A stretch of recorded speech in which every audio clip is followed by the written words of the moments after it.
Hey, it's Lumpy with Fool's Paradise Fishing, and this is one of the fish we got today on July 27th. And as you can see, it's a little pink. It's a female, there's eggs in it. It's not too bad. It's not shiny chrome, so it didn't come up the river this morning or at the high tide at 5 o'clock. So, but we're gonna keep it. The flesh on the inside looks pretty good. So, and got a little bit of sand. So we're gonna fillet this real quick so you can see what it looks like. I use a lot of paper towels. It's, when you watch the Japanese fillet fish, it's all about keeping everything really clean. So that's what we're gonna strive for. The other thing is make sure your knife's sharp, and there's many ways to fillet fish. I need to sharpen this. And this is just the way I do it. I've seen some guys, they do an incredible job. They start from the back, and that way they fillet all the bones off. I don't know how they do it. It's pretty impressive. But let me sharpen this up real quick. It's a little dull, but it's a Dexter fillet knife. They're pretty good. Nothing to it. A couple of times with this. Get it sharpened back up. Then get whatever metal fillet shavings off. And then we'll do it this way. It should go a little bit better.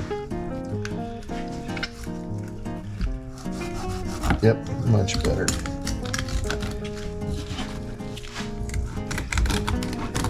And what I do is I bring the fish home and do this because I tend to smoke the bodies because they still hold a lot of meat, so you want to keep them. And then you get about a pound of that meat off, and it's smoked, and then we can we use it in dips and other that stuff. I got enough heads for halibut fishing, so these are going to go back into the river. I may cut off right. We want the collar because we smoke the bellies and the collars. So the head will come off right about there, and that's going to go into here, and then we'll smoke the bellies and collars. And I just break them in half and throw them in here. And we'll do that with all 4 of them. But that's what it looks like. And I'll do a couple more things just to show you what I do. Some people fillet them right on the river. I don't like doing that. And as you can see, you get a lot of sand in it. And so I used to tell people, they're like, man, you use a lot of paper towels. I'm like, yeah, but my father-in-law used to grow trees out in the middle of nowhere, Oregon, so I was helping to take care of him. He would sell his trees off every now and then. So the bellies go with the bodies and the collars, because those are good to smoke, even on sockeye. They're really good on other fish like kings and tuna. Tuna's really good, especially tuna belly. All right, and then to get the bones off, you that's why you need the flexible knife. Cutting off too much of everything. So, and this is how you get rid of this stuff.